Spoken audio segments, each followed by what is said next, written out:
a partir de las valoraciones que hemos hecho en colectivo, a partir también de dar respuesta a las exigencias del pueblo trabajador, a los planteamientos que nos han hecho en congresos diferentes y en particular en el Congreso de la CTC, y después de haberlo valorado en el Buró Político la pasada semana, aprobamos un grupo de medidas para potenciar la economía del país en las condiciones actuales, y que se informaron por primera vez ayer en el Noticiero Nacional de Televisión, y que en los próximos días vamos a seguir dando ya una información más detallada, más precisa, más abarcadora en espacios que den esa posibilidad. Por eso nos estamos planteando que un grupo de ministros participen el martes y miércoles en una mesa redonda donde ya daremos más detalles de toda esta medida. Pero son medidas que se proponen como parte de todo esto, como parte del recrudecimiento de la política de los Estados hacia Cuba, de los Estados Unidos hacia Cuba, de la aplicación de la ley Helburton, de la propia agresividad que hay hacia la revolución bolivariana en Venezuela, partiendo del análisis también de los problemas que enfrenta nuestra economía, y que nosotros también teníamos temas que han sido pospuestos en el tiempo y que necesitan en las condiciones actuales ser dinamizados e implementados con una mayor urgencia y con una mayor brevedad. Y todo esto lo hacemos sobre todo para evitar que el país regrese a las condiciones de periodo especial, porque estamos convencidos que hoy tenemos potencialidades que no tuvimos en aquel momento, y por lo tanto el país está más preparado y puede enfrentar esta situación, y podemos enfrentar la situación sobre un concepto de resistencia que hemos cultivado durante 60 años. Es una resistencia que nos permite enfrentar, luchar, y nos permite vencer y desarrollarnos, y con ese sentido vamos a trabajar. Para esto se tuvieron en cuenta también todas las directivas del comandante en jefe para el periodo especial que en dos momentos de los años 90 se emitieron. Y yo creo que ese es un documento, está en los territorios, que hay que desempolvar, que todo el mundo tiene que estudiar, porque hay cosas que hicimos en aquellos momentos que nos dieron muchos resultados y que después lamentablemente desmontamos, y hay que volverla a llevar al desarrollo a nivel local. Necesitamos para todo esto que nos estamos proponiendo que se fortalezca la contabilidad, y la batalla por la contabilidad va a ser una batalla esencial como una premisa para todo lo que vamos a hacer. Y que también ahora, a partir de la repercusión que pueden tener estas medidas, estemos observando por los organismos especializados cómo se mueve el consumo de la población, cómo se mueve el mercado, cómo se mueve el índice de precios al consumidor y otras variables que nos tienen que permitir poder rectificar cualquier medida. Se defienden un grupo de conceptos defendidos que ya los he explicado aquí: producción nacional, exportaciones, encadenamiento, sustitución de importaciones, fortalecimiento de la empresa estatal, soberanía alimentaria, producción de alimentos y autoabastecimiento municipal, el desarrollo municipal y local, cumplir con la política de la vivienda en su primer año, potenciar la ciencia y la innovación, aplicar o sacar a flote las medidas de periodo especial que nos dieron resultados, terminar de organizar y hacer más eficiente la operación puerto, transporte, economía interna, para que no nos trabe. Y dentro de esas medidas, ya yo quisiera detenerme en algunos elementos particulares, sin explicarlo todo. Estas son medidas para este momento, pero no son medidas estáticas. El propio desarrollo nos puede permitir llevarnos a potenciar otras medidas, a perfeccionar estas medidas, a cambiar alguna medida si no nos da el resultado. Por lo tanto, constantemente se va a estar siguiendo su implementación y sus resultados. Dentro de estas medidas es muy importante tomar en cuenta aquellas que son para fortalecer la empresa estatal, porque ahí hay medidas muy interesantes que nos ayudan a potenciar el sector estatal. Por ejemplo, se está planteando desarrollar instituciones financieras, bancarias o no, para propiciar el desarrollo empresarial, que aseguren capital de trabajo y permitan establecer nuevos esquemas de encadenamiento. Vamos a un primer momento con Finatur, que es una entidad bancaria que va a tener un monto de financiamiento en divisa para que proyectos de inversión o proyectos de desarrollo que una entidad quiera desarrollar orientada a la exportación o a la sustitución de importaciones, sin tener que esperar por asignaciones de la Caja Central o de los mecanismos, acuda a ese fondo, que eso se conviertan en fondos revolventes, que al ser utilizados y dar resultados dan ingresos y por lo tanto también vuelven esos fondos y los enriquecen, y que eso nos dé una centrífuga de desarrollo con más independencia. O sea, es ir también estableciendo mecanismos económicos, financieros, que vayan sustituyendo poco a poco el exceso de mecanismos administrativos que nosotros tenemos para conducir la economía. También se va a permitir que las empresas operen o no con esquemas cerrados, retengan total o parcialmente ingresos en divisas obtenidos por el sobrecumplimiento de exportaciones planificadas. El que sobrecumple exportaciones va a tener no es una bonificación, es un estímulo, un incentivo de quedarse con una parte de esa liquidez que ha generado para poder potenciar su desarrollo. Esto también es un mecanismo más económico-financiero que administrativo. Ahora me van a preguntar, bueno, ¿y por qué no lo hacemos completo? Porque todavía no estamos en condiciones. Vamos a empezar para motivar, para incentivar a los que sean más capaces. Y que esos después arrastren al resto de la economía. Y en la misma, esto de entrada que va a levantar, que hay que exportar, que el que exporte está en mejores condiciones para desarrollarse, o el que sustituya importaciones. Se está planteando también fomentar el prefinanciamiento a producciones e inversiones por entidades nacionales, identificando las potencialidades que tengan para un primer momento. Aplicar un sistema de relaciones entre las empresas estatales y la zona especial de desarrollo del Mariel que permita que las empresas que participan en esos negocios retengan el 50% de la divisa proveniente de las operaciones mercantiles con otras entidades. Esto es el mismo concepto, un mecanismo económico-financiero que se convierte en un incentivo para encadenarse con la inversión extranjera, para encadenarse con la zona especial del Mariel, para sustituir importaciones y para exportar. Se eliminan limitaciones en las relaciones de las empresas con las formas de gestión no estatal y que puedan lograr un encadenamiento más factible con esa forma. Se permite la comercialización de producciones disponibles a los precios establecidos formados por método de gasto por correlación, eliminando subsidios en los gastos que correspondan. Se le va a dar facultad a las empresas que se decida para importar determinada nomenclatura de productos que tributen a producciones para la exportación. Se incrementa el pago de utilidad de los trabajadores de 3 salarios medios en la actualidad a 5 salarios. O sea, la empresa que sea eficiente, que tenga utilidades, que pueda repartir utilidades, no se va a tener que limitar a 3 salarios, puede pagar hasta 5 salarios medios en utilidades. Hay otro grupo de ideas que son para fomentar e incentivar exportaciones de bienes y servicios. Y para eso se va a apoyar la estrategia integral para la exportación de bienes y servicios, las propuestas para estimular exportaciones y las propuestas para realizar las exportaciones desde las formas de gestión no estatal. O sea, vamos a buscar mecanismos mediante formas de gestión no estatal que tengan desarrollo a través de entidades estatales, puedan desarrollar exportaciones y puedan recibir también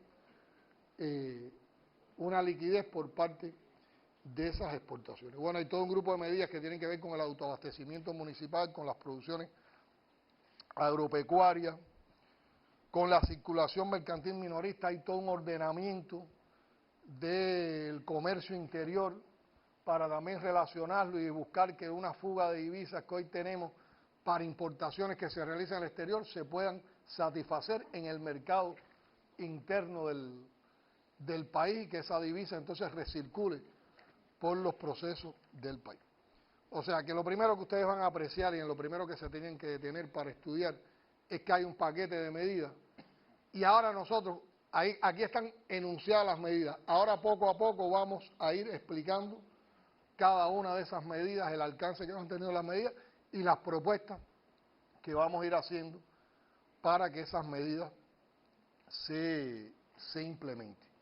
Y eso será parte también del trabajo de comunicación social en los próximos días, después que expliquemos este primer momento. Y dentro de esas medidas, una que sabemos que es la que más impacta, de hecho, pero recuérdense que todas son importantes y esta es importante porque estas ayudan a lo otro y están muy relacionadas, es la de provocar un incremento al salario en el sector presupuestado y un estudio de cómo avanzaríamos posteriormente en un incremento salarial en el sector empresarial. Entonces aquí quiero aclarar una cosa. Hoy no estamos hablando de una reforma salarial. Hoy estamos hablando de un incremento salarial en el sector presupuestado. A la reforma salarial vamos a ir después. Y vamos a ir después como parte de un proceso que ya se ha diseñado, que es más amplio y que oportunamente se explicará cuándo se realizará, que lleva reforma salarial, una reforma también en la política de precios, lleva unificación monetaria y cambiaria, eliminación de subsidios, o sea, lleva todo un grupo de aspectos y es una política interna. Pero nosotros creemos que no podemos esperar en el tema del salario, que es un tema de debate público constante, y dar un primer paso, que no va a ser en la magnitud que va a llevar toda la reforma salarial, pero es mejor avanzar un poco con elementos y conceptos que no contradicen lo que va a formular después la reforma salarial, que permite mejorar la situación del sector presupuestado, que no nos compromete futuro y que es significativa. Podrá haber gente más o menos complacida, pero aquí los incrementos son de 3 y de 4 veces en muchos cargos, en muchos nomencladores de empleo.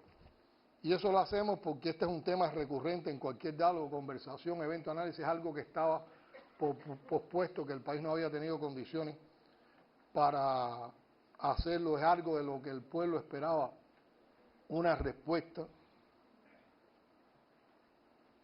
y tiene que ver con el reconocimiento de una importante masa de trabajadores que se mueven en la administración pública. Aquí estamos reconociendo a los maestros, a los profesores universitarios, estamos reconociendo a los médicos, a todos los trabajadores de la salud, de actividades tan sensibles como las actividades comunales, al sector artístico, al sector de la prensa, a todo el sistema de dirección de la economía, los órganos de la economía, los sistemas de inspecciones, los sistemas de jueces, o sea, los sistemas jurídicos, jueces, fiscales, trabajadores jurídicos, notarios, los gobiernos locales. Aquí teníamos una contradicción, a un gobierno local tú le exiges todo y a veces son los que menos ganan en un territorio. O sea que teniendo en cuenta el aporte que hace ese importante sector. No teníamos capacidad, porque nosotros tampoco podemos deteriorar indicadores de la circulación de las finanzas internas, para también abordar en toda su magnitud el sector empresarial, pues además nosotros no podemos desproporcionarnos con la masa monetaria, porque si no vamos a poner inflación y habrá más dinero en la calle, pero no vamos a lograr el efecto, es que el dinero que vamos a poner ahora tenga poder adquisitivo y mejore la vida de la gente. Pero es que el sector empresarial ha estado más favorecido en los últimos tiempos. Y hoy una empresa que es eficiente, la gente gana salarios por encima de los 1.000 pesos. Hoy las empresas que son eficientes pueden ganar más de 1.000 pesos. Incluso ahora, si ustedes ven que entre las medidas de fortalecimiento de la empresa estatal todavía quedan potencialidades para que ellos puedan pagar mejor. Lo que subió el salario medio del país a nivel general con la subida de ingresos que tuvieron los trabajadores en el sector empresarial provocó que muchas de los nomencladores del sector presupuestado estaban en estos momentos por debajo del salario medio. Por debajo del salario medio. Por eso se ha tomado esa decisión, que no niega tampoco lo que hay que hacer posteriormente en el sector empresarial. Aquí también se plantea como un concepto perfeccionar los sistemas de pago, incluso dentro del sector estatal. Ir más a sistemas de pago por rendimiento, por destajo, que el sistema que hemos aplicado en los últimos tiempos del valor agregado bruto. Hay cosas que tenemos que atender muy priorizadamente para que esta medida tenga de verdad el impacto que queremos. En primer lugar, estamos proponiéndonos que sea asumido el incremento, que es alto, por el presupuesto sin necesidad de incrementar el déficit planificado. Por lo tanto, hay todo un grupo de gastos que no se han hecho en el año, que no tiene sentido hacerlo ahora y que deben ser parte del financiamiento de esta medida, más toda la eficiencia que tenemos que tener en el cobro de impuestos, en otro grupo de elementos de la economía y sobre todo de la política fiscal. Este proceso lo tenemos que apoyar con una garantía en la circulación minorista para evitar inflación. lo cual comprende que hay que potenciar todo un grupo de bienes y servicios que le podamos brindar a la población para que la población tenga con ese dinero posibilidad de realizarlo en cosas que beneficien su calidad de vida y su consumo.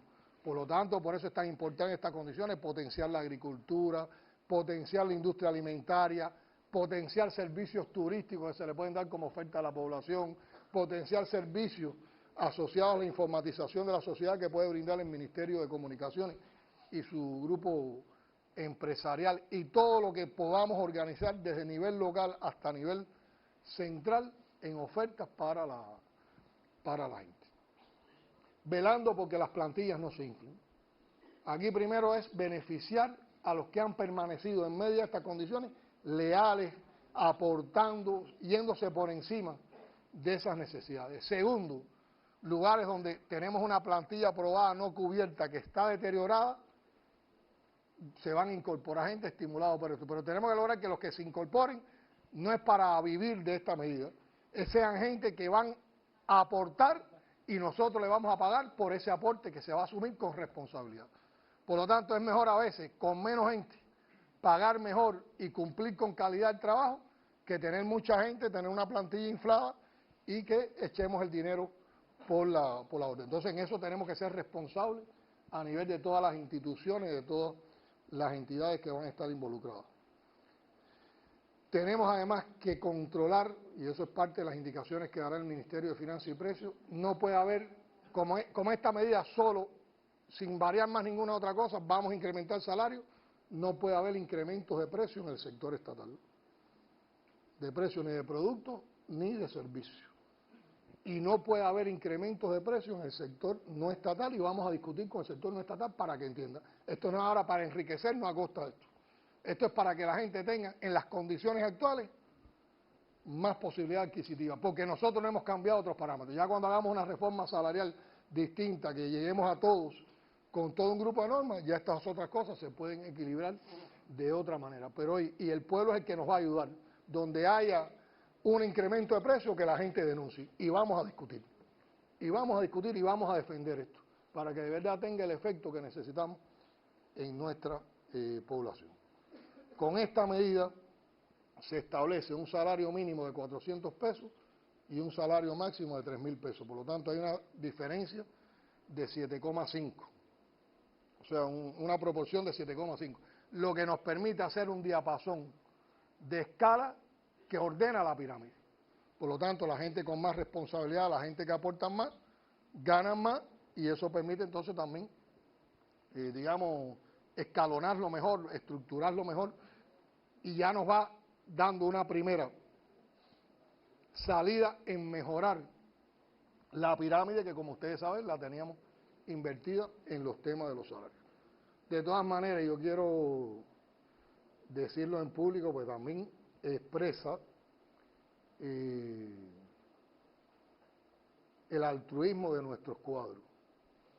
Aunque se ha planteado un salario máximo de 3.000 pesos, nuestros ministros y nuestros dirigentes fundamentales no van a acceder a todo ese monto. Aunque incluso algunos de ellos ahora en este primer momento ganen menos que algunos de sus subordinados. Sin afectar a los subordinados, los ministros, los principales cargos de dirección del país, vicepresidente, presidente, no van a llegar a ese monto.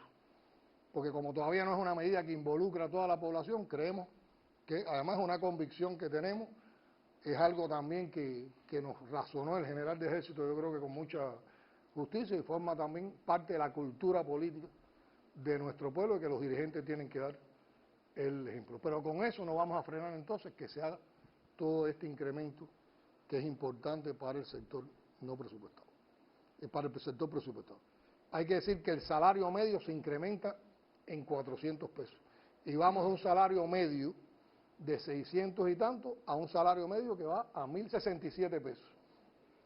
Hay que incentivar también medidas de ahorro y sin detenernos en todo, porque es muy difícil, pero por ejemplo, bueno, en el alcance, la propuesta alcanza en la de incremento salarial 1.470.736 trabajadores, y nos cuesta un estimado anual de más de 50 millones de pesos que tenemos que asumirlo dentro del presupuesto.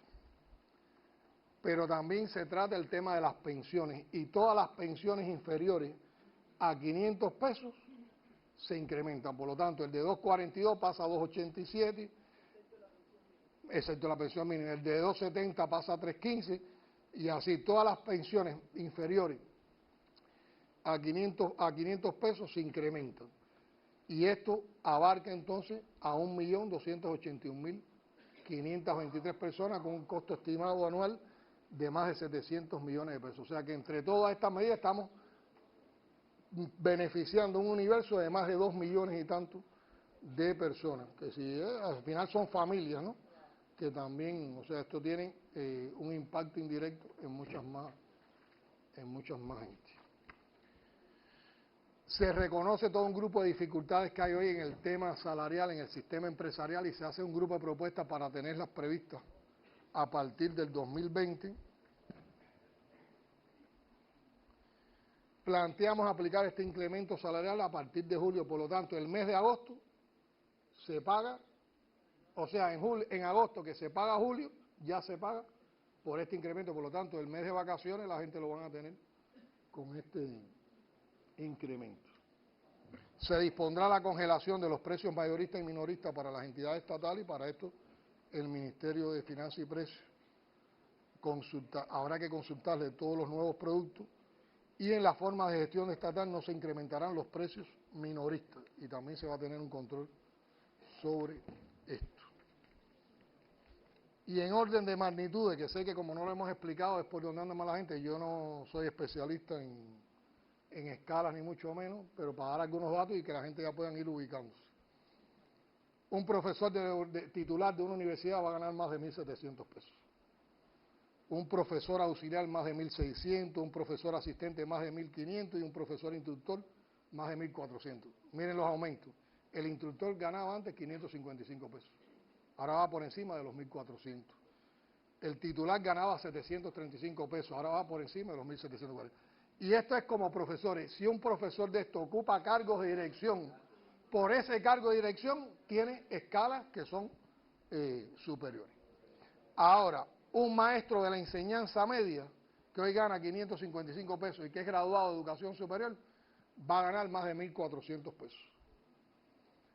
Y un maestro de la enseñanza media, que no tiene formación universitaria, pero tiene de nivel medio, que hoy gana 415 pesos, va a ganar más de 1.030 pesos. O sea que son salarios por encima de los 1.000 pesos. Un enfermero especialista va a ganar más de 1.000 pesos. Un médico especialista de segundo grado va a ganar más de 1.800 pesos. Un médico especialista de primer grado más de 1.700 pesos. Un médico residente de tercero y cuarto año va a ganar más de 1.600 pesos. Un médico residente de segundo año más de 1.500. Un médico residente de primer año más de 1.400. Y un médico no especializado más de 1.300.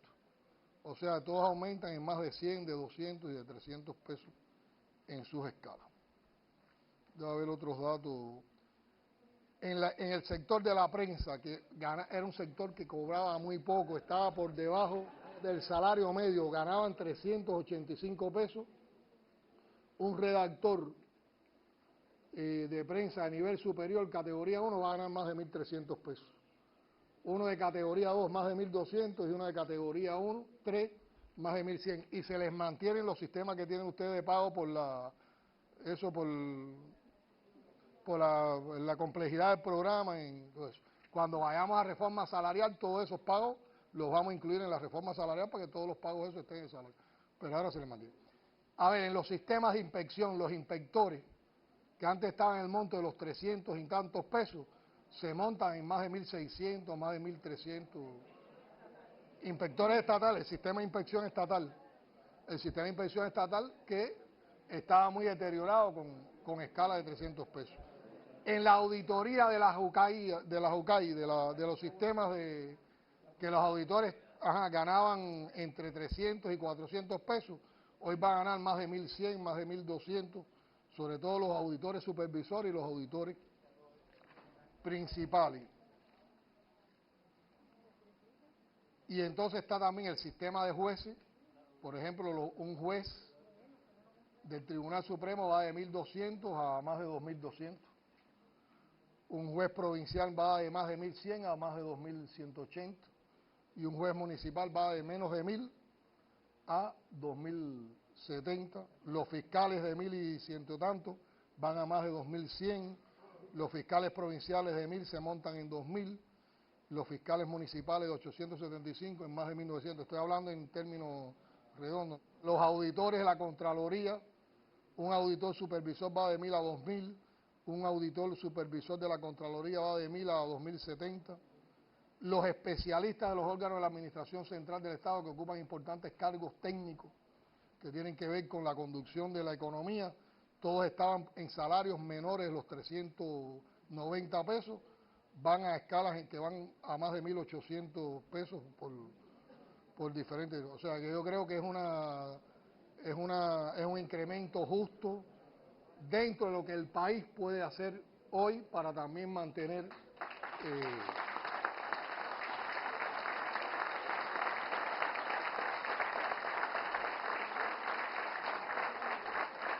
para también poder mantener el resto de los equilibrios que necesitamos en nuestra economía. Y como yo digo siempre, y vamos por más, y vamos a seguir ordenando el país, y vamos a seguirlo perfeccionando, y tenemos la dirección histórica de la revolución al frente del partido, y todo eso nos da una fuerza moral y también nos da un apoyo en las cosas que podemos lograr. Pero todo esto hay que seguirlo de cerca, hay que asumirlo con responsabilidad, hay que controlarlo, hay que evitar desviaciones de todo lo que nos estamos proponiendo, y le estamos comentando esto a ustedes aquí en el marco de las conclusiones de esta visita, pero también con el interés de que llegue a todos nuestros compatriotas, porque contamos con todo el pueblo para que las nuevas medidas que se han anunciado aquí y las que vendrán como necesaria transformación de los procesos económicos y sociales sean medidas eficaces, factibles y que todas se traduzcan en resultados.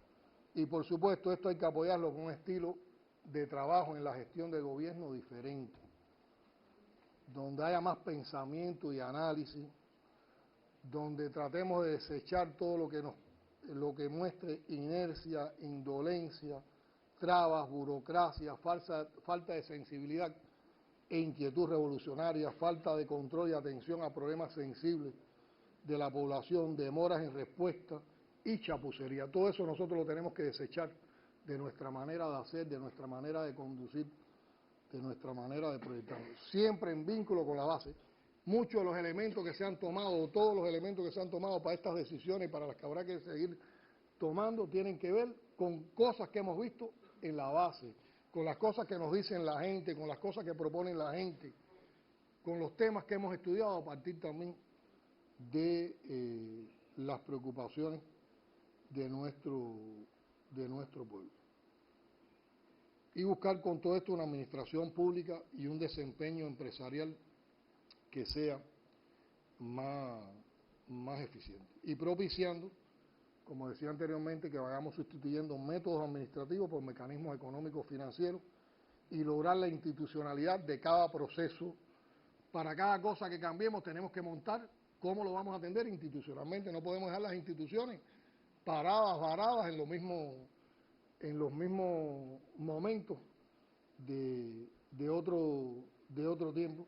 Y también hay todo un grupo de medidas que tomamos que hay que apoyarlas con incentivos, con motivaciones, con cosas que generen un compromiso por defender lo mismo. Por lo tanto, nosotros en estos momentos necesitamos a todos los cuadros, a todos los dirigentes y a todo nuestro pueblo participando activamente en la conformación de los planes y en toda esta batalla económica, y buscando respuestas y reservas de eficiencia, de oportunidades de producción y de exportación para todo lo que queremos hacer. También esto tenemos que apoyarlo con la labor ideológica. Y yo creo que la labor ideológica hay que centrarlo sobre todo en enfrentar con sólidos argumentos la plataforma neocolonial y neoliberal que nos quieren imponer, que está aferrada a los mitos y a los fetiches construidos por el neoliberalismo. Y desde la dimensión de la economía política, de la experiencia de la construcción socialista, En nuestro país nosotros tenemos que seguir construyendo nuestros paradigmas de construcción socialista en estos tiempos y afianzar el socialismo y los conceptos del socialismo, como explicaba anteriormente, en el corazón de todas las cubanas y los cubanos. Volver a insistir en algunas convocatorias que hemos hecho en otro momento. Ellas son entender que la belleza del aporte y las realizaciones se encuentran en el tamaño de los desafíos que nos están imponiendo los peores momentos como este. En esa capacidad de crecernos, de superarnos nosotros mismos y de superar esos momentos está la belleza. Cuando uno dice, superamos ese momento que era difícil, ahí tenemos la satisfacción de haber sobrepasado el reto. Y seguir trabajando en el sentido de instalar eficiencia, cultura de detalle como prácticas de vida que favorezcan despojarnos de la inercia, la indolencia y todas las otras cosas que anteriormente expresé. Venciendo inercia de los cansados, no nos podemos cansar, no nos podemos cansar y tenemos que contagiar de entusiasmo a todos los que están comprometidos. Nos esperan tiempos de lucha intensa, de lucha negada, pero también de esperanza, de conquistas y sobre todo de victoria. Muchas gracias.